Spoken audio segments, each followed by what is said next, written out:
Thank you, Mr Mayor.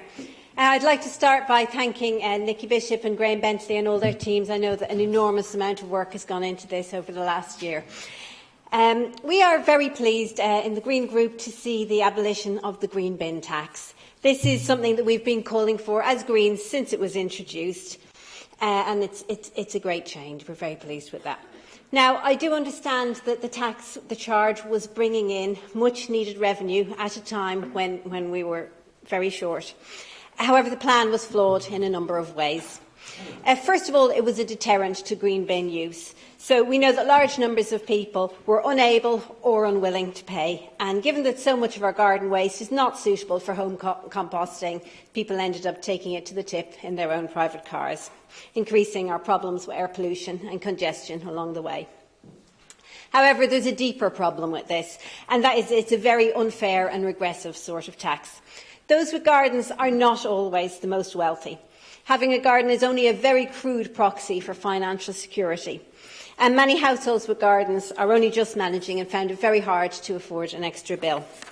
Also, those who don't drive or who have disabilities that affect their mobility were forced to pay, whereas others were able to choose if they paid or not. Now, as Greens, we strongly believe that local services should be available to all, regardless of their ability to pay, and funded in a fair and progressive manner. So we welcome this change.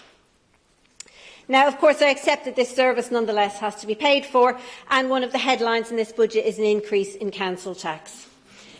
Given the funding situation that we find ourselves in and the limited options available, we believe that that is the right choice in this case.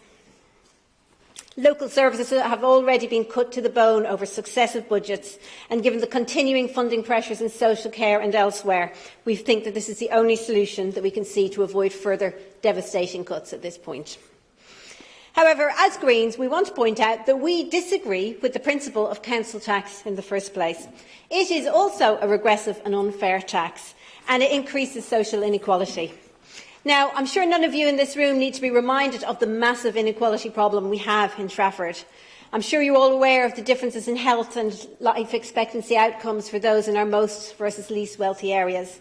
One example is the difference of over 18 years in healthy life expectancy for women who live in Hale Central compared to those who live in Clifford Ward, a distance of about 7 miles.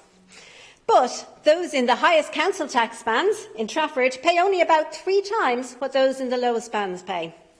Now, it's hard enough for residents to see their services cut to the bone year after year, but to know that those who are just getting by are paying more than their fair share, while the very wealthy are getting off lightly, makes it even harder to stomach.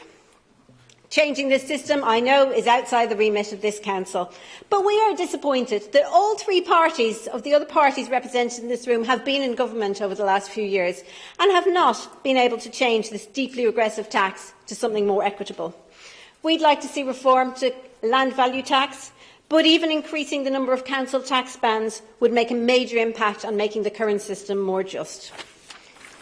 And I would ask you, with this level of inequality in our own small area, what kind of country are we handing over to the next generations if we continue to rely on this regressive and unfair system of taxation? On the reserves, we were pleased to see that the overall level of reserves is to be increased. I had asked about our relatively low level of reserves at Executive a few months back, as this was something I was concerned about. And given the uncertainty and the precarious economic circumstances we find ourselves in, increasing this safety net seems prudent at this time, and I'm glad to see that some action has been taken on that. On SEND provision, we also welcome the increased funding towards provision for those with special educational needs. I joined with Liberal Democrat and Labour colleagues a few months back in writing to the Secretary of State about the funding crisis in SEND provision. We urgently need to get to the point where we have a sustainable funding system for this that supports all those who need help in a timely manner. In the absence of the funds are needed coming from central government, we welcome this injection from the Council. And I would like to ask my Conservative colleagues who support the government's cuts in this area, what sort of opportunities are we passing on to the next generation if we fail to provide for the support needed for those with special educational needs? And finally, I want to draw your attention to what is missing in this budget. Now, it's almost 3 months since this Council agreed with all party support to declare a climate emergency. And we all agreed that over the next 12 years, at our current level of commitments, the world is on a course for irreversible and catastrophic consequences. Bearing this in mind, I read through the foreword by Councillor Cordingley, who I know is genuinely concerned about this, looking forward to hearing what savings could be made through increased energy efficiency, or what funds were being ring-fenced for essential climate action. But sadly, the entire foreword didn't mention climate change at all. Undeterred, I researched through the rest of the vast wodge of paperwork we've been handed, and I was very relieved to find no less than 24 mentions of climate change. However, on further examination, it turns out that they were all in the minutes of the last meeting and all in the discussions of the joint Green and Liberal Democrat motions on climate action and fracking. And so, with 11 years left to resolve the climate crisis, we are planning our income, our savings and our spending for the next 3 years without mention or apparent consideration of the greatest crisis facing Trafford residents. Now, don't worry, I hear you say, don't worry. We have agreed to convene a task and finish group. And yes, 3 months ago at that same meeting we did agree to convene such a group, and yet it has not to date met or even agreed a date for beginning action. So this is how the Council is dealing with something that all 4 parties have agreed to be a worldwide emergency. And there is so much that could be done. There are remarks on public transport and active transport on page 45, but we've yet to see the scale and ambition that's needed in claiming our fair share of the Greater Manchester cycling and walking funds. These could revolutionise our town centres and improve everything from congestion and air quality to physical and mental health.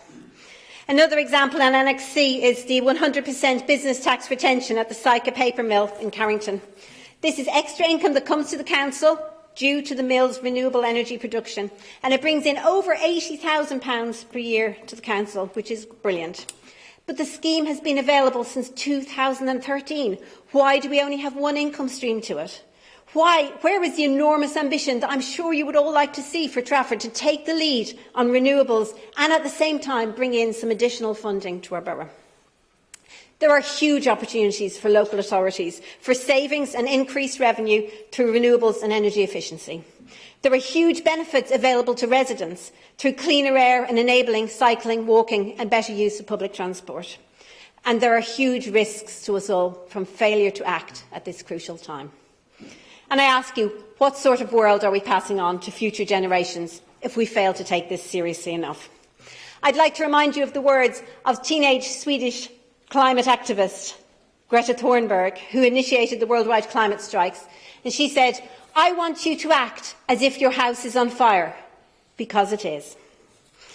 Now, residents repeatedly tell us that they are worried about the future and the world that they are passing on to our children and grandchildren.